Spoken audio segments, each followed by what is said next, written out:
നമസ്കാരം. ആദ്യ വാർത്ത ആരംഭിക്കുന്നു. വീണ്ടും ഹർത്താൽ.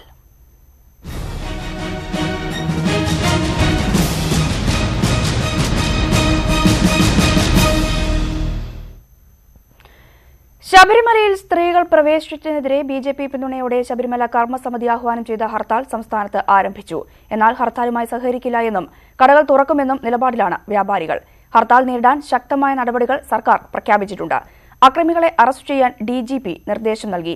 ശബരിമലയിൽ സ്ത്രീകൾ പ്രവേശിച്ചതിനെതിരെ യുഡിഎഫ് ഇന്ന് സംസ്ഥാനത്ത് കരിദിനം ആചരിക്കും. അതിനിടെ സംസ്ഥാനത്താകെ അക്രമ പരമ്പര തുടരുകയാണ്. പന്തളത്ത് സിപിഎം ബിജെപി സംഘർഷത്തിനിടെ ഉണ്ടായ കല്ലേറിൽ പരിക്കേറ്റയാൾ മരിച്ചു. ബിജെപി പ്രവർത്തകനായ ചന്ദ്രൻ ഉണ്ണിത്താനാണ് മരിച്ചത്.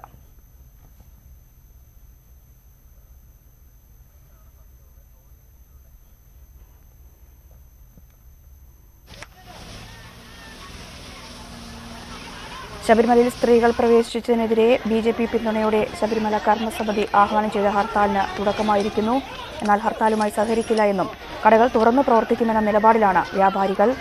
ഹർത്താൽ നേരിടാൻ ശക്തമായ നടപടികൾ സർക്കാർ പ്രഖ്യാപിച്ചിട്ടുണ്ട്. അക്രമികളെ അറസ്റ്റ് ചെയ്യാൻ ഡിജിപി നിർദ്ദേശം നൽകിയിട്ടുണ്ട്. ശബരിമലയിൽ സ്ത്രീകൾ പ്രവേശിച്ചതിനെതിരെ യുഡിഎഫ് ഇന്ന് സംസ്ഥാനത്ത് കരിദിനവും ആചരിക്കും. അതിനിടെ സംസ്ഥാനത്താകെ അക്രമ പരമ്പര തുടരുകയാണ്. ഒപ്പം തന്നെ പന്തളത്ത് സിപിഎം ബിജെപി സംഘർഷത്തിനിടെ ഉണ്ടായ കല്ലേറിൽ പരിക്കേറ്റയാൾ മരിച്ചിരിക്കുന്നു. ബിജെപി പ്രവർത്തകനായ ചന്ദ്രൻ ആണ് മരിച്ചത്.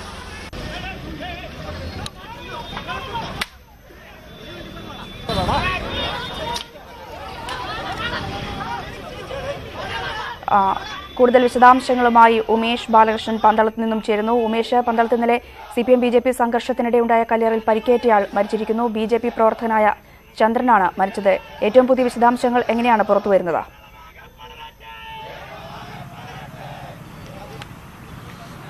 ഇപ്പോൾ മൃതദേഹം കോട്ടയം മെഡിക്കൽ കോളേജിലാണ് ഉള്ളത്.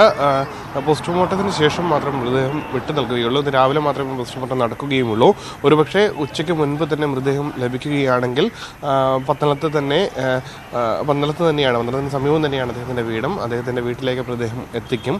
ഇന്നലെ ഉച്ചയ്ക്ക് മുൻപാണ് ഈ അയ്യപ്പ കർമ്മ സമിതിയുടെ നേതൃത്വത്തിൽ യുവതികൾ കയറിയതിനെതിരെയുള്ള പ്രതിഷേധം പന്തളത്ത് കൂടി കടന്നുപോയത്. അപ്പോഴായിരുന്നു അക്രമ സംഭവങ്ങൾ ആരംഭിക്കുന്നതും.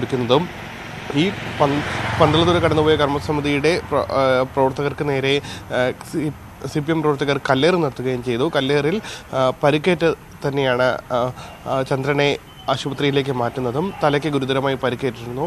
അങ്ങനെ തന്നെയാണ് ആശുപത്രിയിലേക്ക് മാറ്റിയത്. തിരുവല്ല ബിലീവേഴ്സ് ചർച്ച് ആശുപത്രിയിലേക്കാണ് ചന്ദ്രനെ കൊണ്ടുപോയതും. അതിനുശേഷം രാത്രി 8 മണിയോടുകൂടി മരണം സ്ഥിരീകരിക്കുകയായിരുന്നു. മരണകാരണം ഇപ്പോഴും കൃത്യമായി വ്യക്തമായിട്ടില്ല. അത് പോസ്റ്റ്മോർട്ടത്തിന് ശേഷം മാത്രമേ പറയാൻ കഴിയൂ എന്നാണ് പോലീസിൻ്റെ നിലപാട്. എന്തായാലും തലയ്ക്ക് പരിക്കേറ്റിരുന്നു എന്നുള്ള കാര്യം വ്യക്തമാണ്. അത് പോലീസും സമ്മതിക്കുന്നുണ്ട്. കല്ലേറിൽ തന്നെയാണ് പരിക്കേറ്റതെന്നും പോലീസ് പറയുന്നുണ്ട്. എന്തായാലും മരണകാരണം ഒരുപക്ഷെ പോസ്റ്റ്മോർട്ടത്തിൽ കൃത്യമായി അറിയാൻ കഴിയും എന്ന് തന്നെയാണ് കരുതുന്നത്. ഇതോടൊപ്പം തന്നെയാണ് പത്തനംതിട്ട ജില്ലയിലും ഇപ്പോൾ രാവിലെ 6 മണി മുതൽ തന്നെ ഹർത്താൽ ആരംഭിച്ചിട്ടുണ്ട്. ഇതുവരെ അനിഷ്ട സംഭവങ്ങൾ ജില്ലയിലെ ഒരു ഭാഗത്തു നിന്നും ഇതുവരെ റിപ്പോർട്ട് ചെയ്ത് തുടങ്ങിയിട്ടില്ല. എന്നാൽ കഴിഞ്ഞ ദിവസങ്ങളിൽ തന്നെ പന്തളത്തും റാന്നിയിലും കോന്നിയിലും കോഴഞ്ചേരിയിലും അടക്കം വിവിധ സ്ഥലങ്ങളിൽ ബസ്സുകളും വാഹനങ്ങളും തടയുകയും കടകൾ അടപ്പിക്കുകയും ചെയ്തിരുന്നു. നിർബന്ധിച്ച് കടകൾ അടപ്പിക്കുകയും ചെയ്തിരുന്നു. അതുകൊണ്ട് തന്നെ ഇന്നും ഹർത്താൽ ഈ പ്രദേശങ്ങളിലെല്ലാം ശക്തമാക്കുമെന്നുള്ള കാര്യത്തിൽ സംശയമില്ല. ആ പ്രദേശങ്ങളിലെല്ലാം കനത്ത പോലീസ് സുരക്ഷയും ഏർപ്പെടുത്തിയിട്ടുണ്ട്. ആറന്മുളയിൽ കഴിഞ്ഞ ദിവസം രാത്രി സിപിഎം ബിജെപി പ്രവർത്തകർ വീണ്ടും ഏറ്റുമുട്ടിയിരുന്നു. അതിനുശേഷം 3 ഡിവൈഎഫ്ഐ പ്രവർത്തകർക്ക് പരിക്കേറ്റതിനെ തുടർന്ന് ജില്ലാ ആശുപത്രിയിൽ സർക്കാർ ആശുപത്രിയിൽ എത്തിക്കുകയും അവിടെയും ബിജെപി സിപിഎം പ്രവർത്തകർ തമ്മിൽ സംഘർഷമുണ്ടാവുകയും ചെയ്തു. അതുകൊണ്ട് തന്നെ ആറന്മുള ക്ഷേത്ര പരിസരത്തും കൂടാതെ ശബരിമലയിലേക്ക് പോകുന്ന പ്രധാന സ്ഥലങ്ങളിലുമെല്ലാം പോലീസ് സുരക്ഷ ഇപ്പോൾ ശക്തമാക്കിയിട്ടുണ്ട്. രഞ്ജിനി, ഒപ്പം തന്നെ ഉമേഷ് സൂചിപ്പിച്ചത് ഇന്ന് ഹർത്താലാണല്ലോ. ഒപ്പം ഈ ബിജെപി പ്രവർത്തകനായ ചന്ദ്രൻ കൊല്ലപ്പെട്ടതിന്റെ ഒരു പശ്ചാത്തലത്തിലൊക്കെ വലിയ രീതിയിലുള്ള പ്രതിഷേധത്തിനാണോ ജില്ലയിൽ ഒരു സാധ്യത കാണുന്നത്?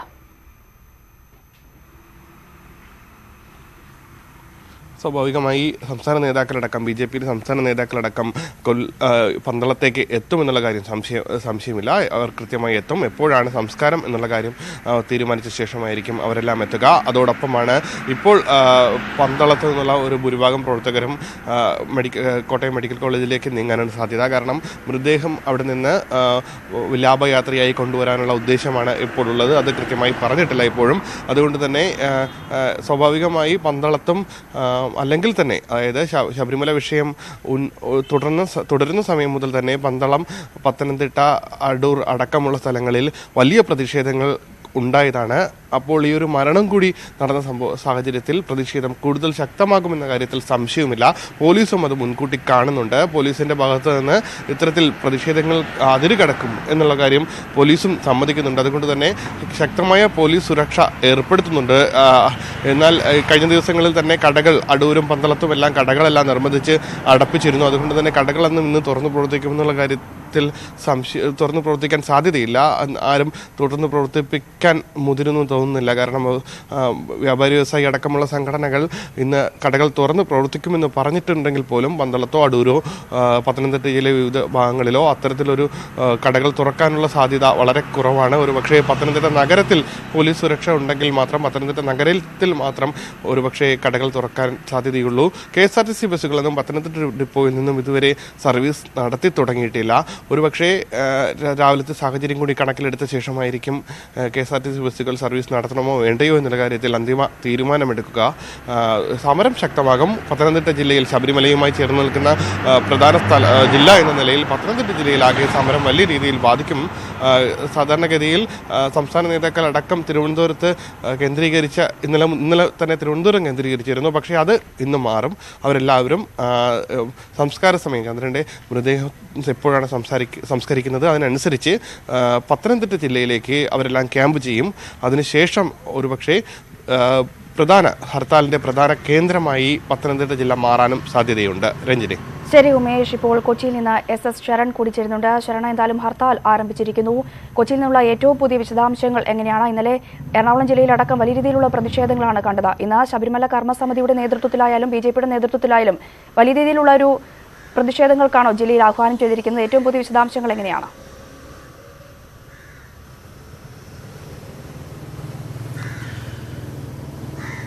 രഞ്ജിനി, ഇന്നലെ വ്യാപകമായി തന്നെ പ്രതിഷേധ പ്രകടനങ്ങൾ നടന്നിരുന്നു. ഈ പശ്ചാത്തലത്തിൽ കൂടിയാണ് ഇന്ന് ഹർത്താൽ നടക്കുന്നത്. അതുകൊണ്ട് തന്നെ വലിയ രീതിയിലുള്ള ജാഗ്രത പോലീസ് വച്ചു പുലർത്തുന്നുണ്ട്. കാരണം ഏതെങ്കിലും രീതിയിലുള്ള അനിഷ്ട സംഭവങ്ങൾ ഉണ്ടാവുകയാണെന്നുണ്ടെങ്കിൽ അത് ഒഴിവാക്കാനുള്ള പോലീസ് വിന്യാസം നമുക്ക് കലൂർ അടക്കമുള്ള സ്ഥലങ്ങളിൽ കാണാൻ സാധിക്കും. ഞാനിപ്പോൾ നിൽക്കുന്നത് കലൂരാണ്. ഇവിടെ നമുക്ക് കാണാൻ സാധിക്കും ഹർത്താൽ ആദ്യ മിനിറ്റുകൾ കടക്കുമ്പോൾ തന്നെ ഹർത്താൽ പ്രകടമായിരിക്കുന്നു. അതായത് സ്വകാര്യ വാഹനങ്ങൾ മാത്രമാണ് നിരത്തിലുള്ളത്. KSRTC ബസ്സുകൾ സർവീസ് നടത്തുന്നില്ല. ഒപ്പം തന്നെ എടുത്തു പറയേണ്ട കാര്യമെന്ന് പറയുന്നത് ചിലയിടങ്ങളിൽ കടകൾ തുറക്കരുത് എന്ന് ആവശ്യപ്പെട്ടുകൊണ്ട് ഹർത്താൽ അനുകൂലികൾ പോസ്റ്റർ ഒട്ടിച്ചതായിട്ടാണ് നമുക്ക് വിവരം ലഭിക്കുന്നത്. അതായത് കച്ചേരിപ്പടി അടക്കമുള്ള പ്രദേശങ്ങളിൽ കടകൾ തുറക്കുകയാണെന്നുണ്ടെങ്കിൽ കടകൾ തല്ലി തകർക്കുമെന്ന് പറഞ്ഞുകൊണ്ട് അല്ലെങ്കിൽ ഭീഷണിപ്പെടുത്തിക്കൊണ്ടുള്ള പോസ്റ്ററുകൾ പതിപ്പിച്ചതായിട്ടുള്ള വിവരം നമുക്ക് ലഭിക്കുന്നുണ്ട്. ഇതോടൊപ്പം തന്നെ എടുത്തു പറയേണ്ട മറ്റു കാര്യം സ്വകാര്യ ബസ്സുകൾ സർവീസ് നടത്തുമെന്നുള്ളൊരു കാര്യം ഇന്നലെ വ്യക്തമാക്കിയിരുന്നു. എന്നാൽ അത് എത്രത്തോളം പ്രാവർത്തികമാകുമെന്നുള്ളൊരു കാര്യം നമുക്ക് കണ്ടറിയേണ്ടിയിരിക്കുന്നു. കാരണം വരും മണിക്കൂറുകൾ മാത്രമേ ഹർത്താൽ എത്രത്തോളം ശക്തമാകൂ എന്നുള്ള കാര്യം പറയാനാകൂ. ഇതോടൊപ്പം തന്നെ മറ്റൊരു കാര്യം പറയേണ്ടത് ജില്ലാ ഭരണകൂടം വലിയ രീതിയിലുള്ള കർശന നിർദ്ദേശമാണ് പോലീസ് ഉദ്യോഗസ്ഥർക്ക് നൽകിയിരിക്കുന്നത്. ഏതെങ്കിലും രീതിയിലുള്ള അക്രമം നടക്കുകയാണെന്നുണ്ടെങ്കിൽ അവരെ അറസ്റ്റ് ചെയ്യാൻ അടക്കമുള്ള നടപടികളിലേക്ക് കടക്കണമെന്നും ജില്ലാ ഭരണകൂടം ആവശ്യപ്പെട്ടിട്ടുണ്ട്. അതിന്റെ അടിസ്ഥാനത്തിൽ തന്നെയാണ് പോലീസ് നീങ്ങുന്നത്. ഏതായാലും 10 മണിയോടുകൂടിയാകും BJPയുടെ പ്രകടനം ആരംഭിക്കുക. ടൗൺ ഹാളിൽ നിന്നാണ് പ്രകടനം ആരംഭിക്കുക. അങ്ങനെ പ്രകടനം ആരംഭിക്കുമ്പോൾ ഏതെങ്കിലും രീതിയിലുള്ള അനിഷ്ട സംഭവങ്ങൾ ഉണ്ടാകാൻ സാധ്യതയുണ്ടെങ്കിൽ അതിന് തടയിടത്തക്ക രീതിയിലുള്ള സുരക്ഷാ ക്രമീകരണങ്ങൾ നഗരത്തിൽ എല്ലായിടത്തും ഏർപ്പെടുത്തിയിട്ടുണ്ട്. രഞ്ജിനി. ഒപ്പം തന്നെ ശരണ, ഇന്നലെ ഹർത്താൽ വിരുദ്ധ കൂട്ടായ്മ പറഞ്ഞിരിക്കുന്നത് ഹർത്താൽ പരാജയപ്പെടുത്താൻ എല്ലാവിധ ശ്രമങ്ങളും നടത്തുമെന്നാണ്. ഈ ഹർത്താൽ വിരുദ്ധ കൂട്ടായ്മയിലുള്ള സ്വകാര്യ ബസ് ഉടമകളടക്കം പറഞ്ഞത് സ്വകാര്യ ബസ്സുകൾ നിരത്തിലിറങ്ങുമെന്നാണ്.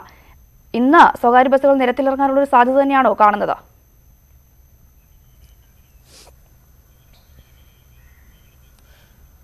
തീർച്ചയായിട്ടും ഇത് സംബന്ധിച്ചൊരു വ്യക്തത നമുക്ക് വരും മണിക്കൂറുകളിൽ മാത്രമേ പ്രകടമാവുള്ളൂ. കാരണം ഹർത്താൽ ശക്തമാവുകയാണെന്നുണ്ടെങ്കിൽ സ്വാഭാവികമായിട്ടും സ്വകാര്യ ബസ്സുകൾ നിരത്തിലിറങ്ങാത്തൊരു സാഹചര്യം ഉണ്ടാകും. നമുക്കറിയാം അതിനപ്പുറം സാധാരണക്കാരെ അലട്ടുന്നതെന്ന് പറയുന്നത് KSRTC ബസ്സുകൾ സർവീസ് നടത്താത്തതാണ്. കഴിഞ്ഞ പ്രാവശ്യം നമുക്കറിയാം, കഴിഞ്ഞ പ്രാവശ്യം BJP ഹർത്താൽ പ്രഖ്യാപിക്കുമ്പോൾ KSRTC ബസ്സുകൾ നിരത്തിലിറങ്ങാത്തത് വലിയ രീതിയിൽ തന്നെ ജനങ്ങളെ ബുദ്ധിമുട്ടിലാക്കിയിരുന്നു. ഇന്ന് KSRTC ബസ്സുകൾ സർവീസ് നടത്തുമോ എന്നുള്ളത് തന്നെയാണ് മറ്റൊരു ചോദ്യം. കഴിഞ്ഞ പ്രാവശ്യം സുരക്ഷയിൽ, അതായത് പോലീസ് പോലീസ് സംരക്ഷണം നൽകാമെന്ന് വ്യക്തമാക്കിയിട്ട് പോലും KSRTC ബസ്സുകൾ നിരത്തിലിറങ്ങാൻ തയ്യാറായിരുന്നില്ല, സർവീസ് നടത്താൻ തയ്യാറായിരുന്നില്ല. ഇതോടൊപ്പം തന്നെയാണ് എടുത്തു പറയേണ്ട കാര്യം, കഴിഞ്ഞ പ്രാവശ്യം ഹർത്താൽ പ്രഖ്യാപിക്കുമ്പോൾ വലിയ രീതിയിലുള്ള പ്രതിഷേധം കച്ചവടക്കാരുടെ ഭാഗത്തു നിന്നുണ്ടാകുന്നു. കൊച്ചിയിലെ കടക്കാർ തന്നെ കടകൾ തുറന്ന് പ്രവർത്തിപ്പിക്കുന്ന ഒരു സാഹചര്യത്തിലോട്ട് കാര്യങ്ങൾ പോവുകയും ചെയ്തിരുന്നു.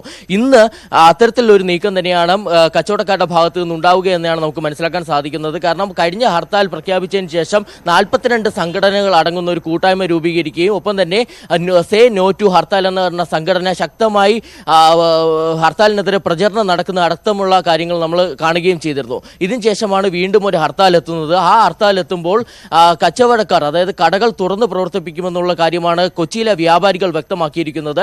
എന്നാൽ ഹർത്താൽ ശക്തമാവുകയാണ് അല്ലെങ്കിൽ അനിഷ്ട സംഭവങ്ങൾ ഉണ്ടാവുകയാണെന്നുണ്ടെങ്കിൽ ഏത് രീതിയിലായിരിക്കും കച്ചവടക്കാരുടെ ഭാഗത്തു നിന്നുമുള്ള നിലപാട് എന്നതും നമുക്ക് ഇനി കണ്ടറിയേണ്ടതുണ്ട്. രഞ്ജിനി.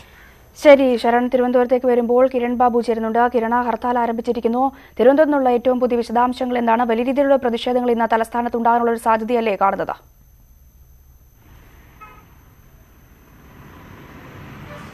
അതെ, വലിയ രീതിയിലുള്ള പ്രതിഷേധങ്ങൾ തന്നെയാവും ഇന്ന് തലസ്ഥാനത്തുണ്ടാവുക. അത് ഇന്നലെ തന്നെ BJP അക്കാര്യത്തിൽ തീരുമാനമെടുത്തിരുന്നു. ഇന്ന് BJPയുടെ പ്രധാന പരിപാടി 10:30 BJPയുടെ പ്രകടനം ആരംഭിക്കും സെക്രട്ടേറിയറ്റിലേക്ക്.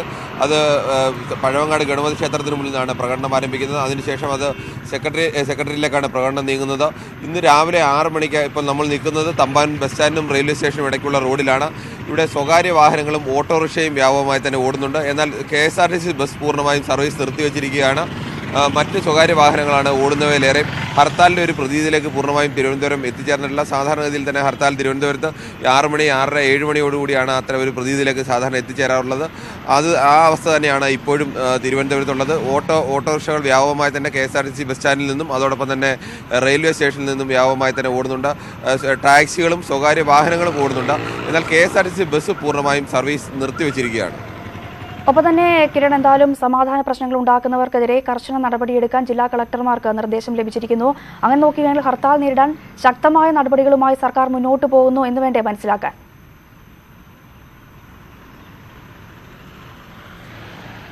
രഞ്ജിനി, അതെ, ഇന്നത്തെ ഹർത്താലിന് ചില അനിഷ്ട സംഭവങ്ങൾ ഉണ്ടാകുമെന്നാണ് പോലീസിന്റെ കണക്കുകൂട്ടൽ. അത് പോലീസ് അതിനുള്ള മുൻകരുതലുകൾ ഇന്നലെ തന്നെ സ്വീകരിച്ചിട്ടുണ്ട്.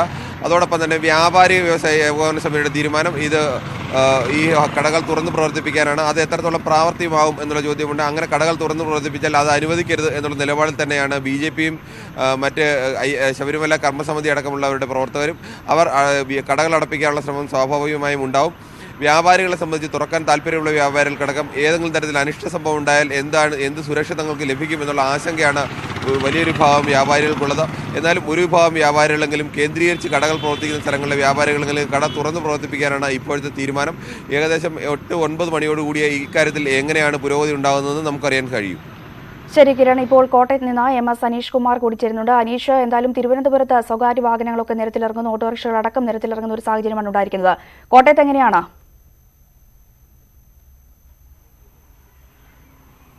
രഞ്ജിനി, കോട്ടയത്ത് ഇപ്പോൾ തന്നെ ഹർത്താലിൻ്റെ ഒരു പ്രതീതി സൃഷ്ടിക്കപ്പെടാൻ കഴിഞ്ഞിട്ടുണ്ട്.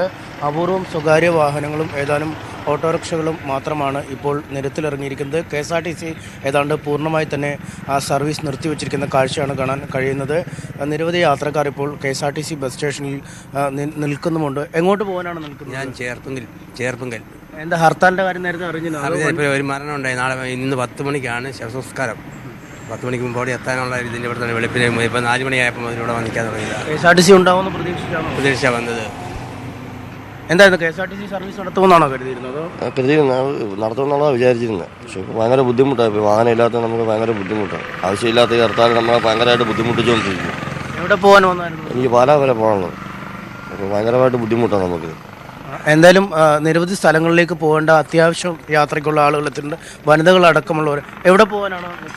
കുറിച്ച് അറിഞ്ഞില്ലേ ഹർത്താലിന്റെ കാര്യം? ഹർത്താലെ ഹോസ്പിറ്റലിൽ ജോലി ചെയ്തോണ്ടിരിക്കുന്നു. ജോലി കഴിഞ്ഞ് വരുന്നവര്. ജോലി കഴിഞ്ഞ് വന്നതാണ്. ഇനിയിപ്പോൾ എങ്ങനെ പോവാ? ഓട്ടോ എന്തെങ്കിലും കിട്ടുമായിരിക്കും. വണ്ടി പ്രതീക്ഷിക്കുന്നുണ്ട്. എന്തായാലും ഇതുപോലെ നിരവധി ആളുകളാണ് ജോലി കഴിഞ്ഞെത്തിയവരും അടിയന്തരമായ ആവശ്യങ്ങൾക്കും വിവിധയിടങ്ങളിലായി പോകുന്നതിന് കോട്ടയം അടക്കമുള്ള സ്ഥലങ്ങളിൽ എത്തിയിരിക്കുന്നത്. എന്നാൽ KSRTC പൂർണ്ണമായും സർവീസ് നിർത്തിവച്ചിരിക്കുന്നതും മറ്റ് സ്വകാര്യ വാഹനങ്ങളടക്കം ഇല്ലാത്തതുകൊണ്ടും വലിയ യാത്രാ ബുദ്ധിമുട്ട് തന്നെ നേരിടുന്നു. കോട്ടയത്തെ സംബന്ധിച്ചിടത്തോളം കടകൾ തുറക്കുന്ന അടക്കമുള്ള കാര്യങ്ങളെക്കുറിച്ച് വ്യാപാരികൾ തീരുമാനം എടുത്തിട്ടില്ല. അതുകൊണ്ട് വ്യാപാര സ്ഥാപനങ്ങൾ അടഞ്ഞു കിടക്കും എന്ന് തന്നെ നമുക്ക് കരുതേണ്ടി വരും. ഒരു പൂർണ്ണ ഹർത്താൽ പ്രതീതിയിലേക്ക് തന്നെ ആ പട്ടണം നീങ്ങുന്ന കാഴ്ചയാണ് കാണാൻ കഴിയുന്നത്. രഞ്ജിനി, ശരി.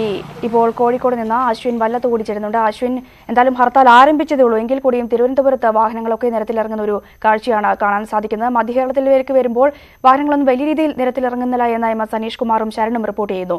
കോഴിക്കോട് നിന്നുള്ള വിശദാംശങ്ങൾ എങ്ങനെയാണ്? രഞ്ജിനി, ഏതാണ്ട് മധ്യകേരളത്തിലേതിന് സമാനമാണ് മലബാറിലെയും അവസ്ഥ. വാഹനങ്ങൾ നിരത്ത് ഇറങ്ങുന്നുണ്ട്. ചില സ്വകാര്യ വാഹനങ്ങളും ചുരുക്കം ചില ഓട്ടോറിക്ഷകളും ഒഴിച്ചാൽ മറ്റു വാഹനങ്ങളൊന്നും തന്നെ നിരത്തിലിറങ്ങുന്നില്ല. KSRTC ബസ്സുകൾ ഇന്നലെ രാത്രി മുതൽ തന്നെ സർവീസുകൾ ക്യാൻസൽ ചെയ്യാൻ തുടങ്ങിയിരുന്നു. ഇന്നലെ രാത്രി മുതൽ തുടങ്ങേണ്ടിയിരുന്ന ദീർഘദൂര സർവീസുകളൊന്നും നടത്തിയിരുന്നില്ല. അതേപോലെ തന്നെ ഇന്ന് രാവിലെയും KSRTC സർവീസുകൾ നടത്തുന്നില്ല. രാവിലെ പോലീസിന്റെ സംരക്ഷണം ലഭിച്ചാൽ മാത്രം സർവീസുകൾ നടത്തിയാൽ മതി എന്നുള്ള നിലപാടിലാണ് KSRTC ഉള്ളത്. കാസർഗോഡ് ഭാഗത്ത് ഒക്കെ ഇന്നലെ ബസ്സുകൾക്ക് നേരെ കല്ലേറുണ്ടായിരുന്നു. ഇതേ തുടർന്നാണ് KSRTCയുടെ ഇത്തരത്തിലുള്ള തീരുമാനം. ഇവിടെ എടുത്തു പറയേണ്ട ഒരു കാര്യം, ഇന്ന് ഇത്തവണ വ്യാപാരികൾ ഈ ഹർത്താലിനോട് സഹകരിക്കില്ല എന്ന് തീരുമാനിച്ചിട്ടുണ്ട്. ഇന്നലെ കോഴിക്കോട് ചേർന്ന വ്യാപാരി വ്യവസായി ഏകോപന സമിതി യോഗത്തിലും ഇക്കാര്യം അവർ ആവർത്തിക്കുകയുണ്ടായി. അങ്ങനെയാണെങ്കിൽ രാവിലെ 9 മണിയോടുകൂടി മിഠായി തെരുവിലടക്കം കടകൾ തുറക്കും എന്നാണ് വ്യാപാരി വ്യവസായി ഏകോപന സമിതി പ്രഖ്യാപിച്ചിരിക്കുന്നത്. പക്ഷേ ഹോട്ടൽ ആൻഡ് റെസ്റ്റോറന്റ് അസോസിയേഷൻ ഇക്കാര്യത്തിൽ നിലപാടൊന്നും വ്യക്തമാക്കിയിട്ടില്ല.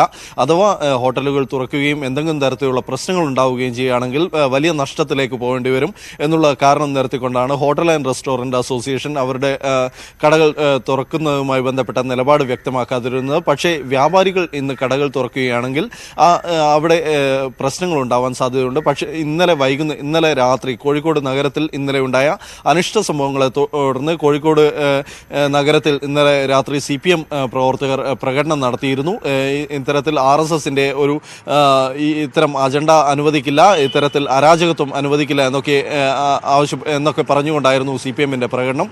CPM പ്രവർത്തകർ ഇന്നലെ CPM കോഴിക്കോട് ജില്ലാ സെക്രട്ടറി P മോഹനൻ മാസ്റ്റർ തന്നെ ഇക്കാര്യം വ്യക്തമാക്കുകയും ചെയ്തു. ഏതെങ്കിലും തരത്തിൽ കടകൾ അടപ്പിക്കുക മുതിരുകയാണെങ്കിൽ അതിനെ CPM എതിർക്കും. അതോടൊപ്പം തന്നെ ഈ ഹർത്താൽ അനുകൂലികൾ കടകൾ നിർബന്ധിച്ച് അടപ്പിക്കുവാൻ ശ്രമിക്കുകയാണെങ്കിൽ വേണ്ട സംരക്ഷണം CPM നൽകും എന്നുള്ള തരത്തിൽ CPM ഇക്കാര്യത്തിൽ നിലപാട് വ്യക്തമാക്കുകയും ചെയ്തു.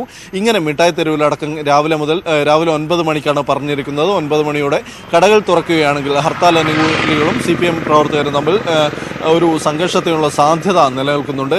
ഇത്തരത്തിൽ വ്യാപാരികൾ ഹർത്താലിനെതിരെ ഒരു നിലപാട് സ്വീകരിക്കുകയാണെങ്കിൽ ഹർത്താൽ അനുകൂലികൾ എന്നിട്ട് കടകൾ അടപ്പിക്കാനുള്ള സാധ്യതയുണ്ട്. അങ്ങനെ വരുമ്പോൾ CPM പ്രവർത്തകർ ഇവർക്ക് സംരക്ഷണം കൊടുക്കുമെന്ന് ഇന്നലെ പ്രഖ്യാപിച്ചിട്ടുള്ളതാണ്.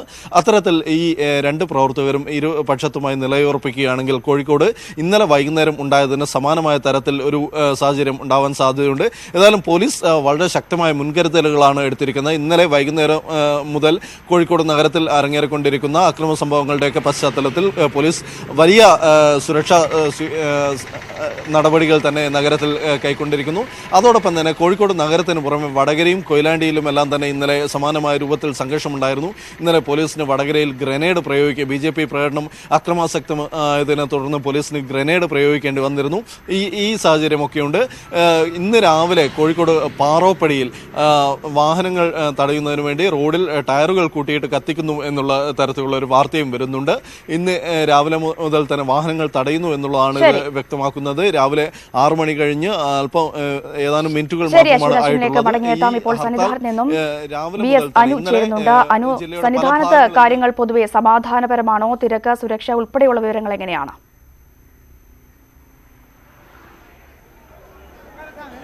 രഞ്ജിനി, സന്നിധാനത്തെ കാര്യങ്ങൾ സമാധാനപരം തന്നെയാണ്. എന്നാൽ പമ്പയിൽ നിന്നും സന്നിധാനത്തിലേക്കുള്ള തീർത്ഥാടകരുടെ ഒരു വരവിന് ഇപ്പോൾ കുറവുണ്ടായി എന്നാണ് പോലീസ് അനൌദ്യോഗികമായി നൽകുന്ന വിവരം. കഴിഞ്ഞ ദിവസങ്ങളിൽ വെളുപ്പിന് 3 മുതൽ 5 വരെ ഏതാണ്ട് 10,000-12,000 എന്ന കണക്കിലായിരുന്നു തീർത്ഥാടകർ എത്തിയിരുന്നെങ്കിൽ ഇന്നിപ്പോൾ അത് ഒരു 4000-നും 5000-നും ഇടയിലേക്ക് മാറിയിരിക്കുന്നു. ഔദ്യോഗികമായ കണക്ക് ഏതാനും നിമിഷങ്ങൾക്ക് നമുക്ക് ലഭിക്കും. എന്നാൽ ഇപ്പോൾ നമുക്ക് പറയാൻ കഴിയുന്നത് ഈ തീർത്ഥാടകരുടെ വരവിൽ ഒരു 50% കുറവുണ്ടായിരിക്കുന്നു. എന്നാൽ ഇവിടുന്ന് കഴിഞ്ഞ ദിവസങ്ങളിൽ 12 മണിക്ക് ശേഷം വന്ന, അതായത് സന്നിധാനത്തെത്തി നെയ്യഭിഷേകം നടത്താൻ കഴിയാത്ത തീർത്ഥാടകരാണ് ഇപ്പോൾ ഈ ഇറങ്ങിപ്പോകുന്നത്. കാരണം ആ ഒരു ഔട്ട്ഫ്ലോ എണ്ണം കൂടുതലാണെങ്കിൽ കൂടി പമ്പയിൽ നിന്നും സന്നിധാനത്തിലേക്ക് എത്തുന്ന തീർത്ഥാടകരുടെ എണ്ണത്തിൽ ഒരു കുറവുണ്ടായിരിക്കുന്നു തന്നെയാണ് നമുക്ക് ഇപ്പോൾ ലഭിക്കുന്ന വിവരങ്ങൾ. ഈ ഹർത്താലുമായി ബന്ധപ്പെട്ട് ശബരിമലയിലെ മറ്റ് അനിഷ്ട സംഭവങ്ങളോ പ്രതിഷേധങ്ങളോ ഒന്നും ഉണ്ടായിട്ടില്ല. തീർത്ഥാടകർ കൃത്യമായ സജ്ജീകരണങ്ങളോടുകൂടി കൃത്യമായ സുരക്ഷാ ക്രമീകരണങ്ങളുടെ ഭാഗമായിട്ട് ഇവിടെ ഇപ്പോൾ അയ്യപ്പ ദർശനം നടത്തുകയാണ്. അത്തരത്തിലുള്ള യാതൊരു വിധ വിഷയങ്ങളും ശബരിമല ഇപ്പോൾ സന്നിധാനത്ത് നിലവിലില്ല. കഴിഞ്ഞ ദിവസം രാത്രി 12 മണിയോടുകൂടി 2 യുവതികൾ അയ്യപ്പ ദർശനം നടത്താൻ വേണ്ടി സന്നിധാനത്തേക്ക് വരുന്നു എന്ന ഒരു വാർത്തയുണ്ടായിരുന്നു. ഇതിനെ തുടർന്ന് പമ്പയിലും സന്നിധാനത്തും സുരക്ഷാ ക്രമീകരണങ്ങൾ സജ്ജമാക്കി. IG ബൽറാം കുമാർ ഉപാധ്യായയുടെ നേതൃത്വത്തിലുള്ള പോലീസ് സംഘം കൃത്യമായ ഒരു സുരക്ഷാ ക്രമീകരണം ഉണ്ടാക്കിയെങ്കിലും അവരെ നിലയ്ക്കൽ എത്തി. അവരൊരു ആന്ധ്രാപ്രദേശിൽ നിന്നുള്ള സംഘമായിരുന്നു. അവരുടെ മറ്റ് ക്ഷേത്രങ്ങൾ സന്ദർശിച്ച ശേഷം അവരുടെ പുരുഷന്മാരടങ്ങുന്ന സംഘത്തോടൊപ്പമാണ് എത്തിയത്. തുടർന്ന് അവരെല്ലാ വർഷവും ഇത്തരത്തിലെത്താറുണ്ട്. അവർ പമ്പയിൽ സാധാരണ നിൽക്കാറാണ് പതിവ്. ഇത്തവണ അവരെ നിലയ്ക്കൽ തടയുന്ന ഒരു സംഭവമാണ് ഉണ്ടായിട്ടുള്ളത്. തുടർന്ന് പോലീസ് കൃത്യമായ ഒരു സുരക്ഷാ ക്രമീകരണം പമ്പയിലും സന്നിധാനത്തും ഒരുക്കിയിട്ടുണ്ട്. കഴിഞ്ഞ ദിവസം നടന്ന സ്ത്രീ പ്രവേശനവുമായി ബന്ധപ്പെട്ട് ശബരിമലയിൽ ഏതെങ്കിലും തരത്തിലുള്ള ഈ കർമ്മസമിതിയുടെ നേതൃത്വത്തിൽ ഏതെങ്കിലും തരത്തിലുള്ള പ്രതിഷേധങ്ങളോ അല്ലെങ്കിൽ നിരോധനാജ്ഞ ലംഘിക്കലോ ഉണ്ടാകുമോ എന്ന ഒരു മുന്നറിയിപ്പ് ഉന്നത പോലീസ് കേന്ദ്രങ്ങൾ നൽകിയിട്ടുണ്ട്. ഇതിന്റെ അടിസ്ഥാനത്തിൽ ശബരിമലയിലും പമ്പയിലും നിലയ്ക്കലിലും കൃത്യമായ ഒരു സുരക്ഷാ പരിശോധന തുടരുകയാണ്. നിലയ്ക്കലിലും പമ്പയിലുമാണ് കൃത്യമായ ഒരു സുരക്ഷ നമുക്ക് ഏറ്റവും, അതായത് വാഹനങ്ങളിൽ, അതായത് KSRTCയിലോ മറ്റ് സ്വകാര്യ വാഹനങ്ങളിലോ വാഹനങ്ങൾക്കകത്ത് കയറി പോലീസ് പരിശോധനയോടെ ശബരിമല കർമ്മസമിതി ആഹ്വാനം ചെയ്ത ഹർത്താൽ ആരംഭിച്ചിരിക്കുന്നു. വിശദാംശങ്ങളാണ് തിരുവനന്തപുരത്ത് നിന്ന് കിരൺ ബാബുവും, കൊച്ചിയിൽ നിന്ന് ശരണും, കോട്ടയം നിന്ന് MS അനീഷ് കുമാറും, പന്തൽ നിന്ന് ഉമേഷും, സന്നിധാനത്ത് നിന്ന് VS അനുവും, കോഴിക്കോട് നിന്ന് അശ്വിൻ വല്ലത്തും നൽകിയത്. മറ്റ് വാർത്തകളിലേക്ക് വരുമ്പോൾ ശബരിമലയിൽ യുവതീ പ്രവേശനം നടത്തിയ സർക്കാരിന്റെ നടപടിയിൽ പ്രതിഷേധിച്ച് UDF ഇന്ന് കരിദിനമായി ആചരിക്കുന്നു. ഇതിന്റെ ഭാഗമായി രാവിലെ 10-ന് തിരുവനന്തപുരത്ത് സെക്രട്ടേറിയറ്റിന് മുന്നിലേക്ക് മാർച്ചും ധർണയും നടത്തുമെന്ന് UDF കൺവീനർ ബെന്നി ബെഹ്നാൻ അറിയിച്ചു. ശബരിമല തന്ത്രിക്കെതിരായ കോടതിയലക്ഷ്യ ഹർജി അടിയന്തരമായി പരിഹരിക്കണമെന്ന് ഹർജിക്കാർ ഇന്ന് സുപ്രീം കോടതിയിൽ ആവശ്യപ്പെടും. യുവതികൾ പ്രവേശിച്ചതിനെ തുടർന്ന് ശുദ്ധികലശം നടത്തിയത് കോടതിയെ ലക്ഷ്യമെന്ന് ചീഫ് ജസ്റ്റിസിനെ അറിയിക്കും. യുവതീ പ്രവേശനമുണ്ടായാൽ നടയടയ്ക്കുമെന്ന് പറഞ്ഞതിന് തന്ത്രി കണ്ഠരര് രാജീവരെ, BJP സംസ്ഥാന അധ്യക്ഷൻ ശ്രീധരൻപിള്ള തുടങ്ങി 5 പേർക്കെതിരെ നൽകിയ ഹർജി കോടതിയുടെ പരിഗണനയിലാണ്. ശബരിമല സ്ത്രീ പ്രവേശന വിവാദങ്ങൾക്കിടെ മന്ത്രിസഭാ യോഗം ഇന്ന് ചേരും. തിരുവനന്തപുരം വിമാനത്താവളം സ്വകാര്യവൽക്കരിക്കാനുള്ള കേന്ദ്ര നീക്കവുമായി ബന്ധപ്പെട്ട കാര്യങ്ങളും ചർച്ചയ്ക്ക് വരും. നെയ്യാറ്റിൻകരയിൽ കൊല്ലപ്പെട്ട സനലിന്റെ കുടുംബത്തിന് ധനസഹായം, പള്ളിത്തർക്കങ്ങൾ പരിഹരിക്കാൻ തീരുമാനിച്ച മന്ത്രിസഭാ ഉപസമിതിയുടെ പരിഗണനാ വിഷയങ്ങൾ എന്നിവയും യോഗം ചർച്ച ചെയ്യും. പ്രതിപക്ഷ എതിർപ്പിനിടെ മുത്തലാഖ് ബിൽ ഇന്ന് വീണ്ടും രാജ്യസഭയിൽ. ബിൽ സെലക്ട് കമ്മിറ്റിക്ക് വിടണമെന്നാവശ്യപ്പെട്ട് പ്രതിപക്ഷം പ്രമേയം കൊണ്ടുവന്നിരുന്നു. എന്നാൽ DMK പ്രതിഷേധത്തെ തുടർന്ന് ബിൽ സെലക്ട് കമ്മിറ്റിക്ക് വിടണമെന്ന് ആവശ്യപ്പെട്ടുള്ള പ്രമേയവും ഇതുവരെ പരിഗണിക്കാൻ സാധിച്ചിട്ടില്ല. ബിൽ പാസാക്കാനുള്ള ഭൂരിപക്ഷം സർക്കാരിന് ഇല്ലെന്നിരിക്കെ സർക്കാരിന് വേണ്ടിയാണ് DMK പ്രതിഷേധമെന്നാണ് പ്രതിപക്ഷത്തിന്റെ ആരോപണം. ആഫ്രിക്കൻ രാജ്യമായ കോങ്കോയിൽ എബോള രോഗം പടരുന്നു. 608 പേരാണ് രോഗലക്ഷണങ്ങളോടെ കോങ്കോയിൽ ചികിത്സ തേടിയിരിക്കുന്നത്. ഇതിനിടെ 560 പേർക്ക് രോഗം സ്ഥിരീകരിച്ചിട്ടുണ്ട്. കഴിഞ്ഞ ഓഗസ്റ്റിലാണ് എബോള കോങ്കോയിൽ വീണ്ടും റിപ്പോർട്ട് ചെയ്തത്. 368 പേരാണ് രോഗം ബാധിച്ച് ഇതുവരെ മരിച്ചത്.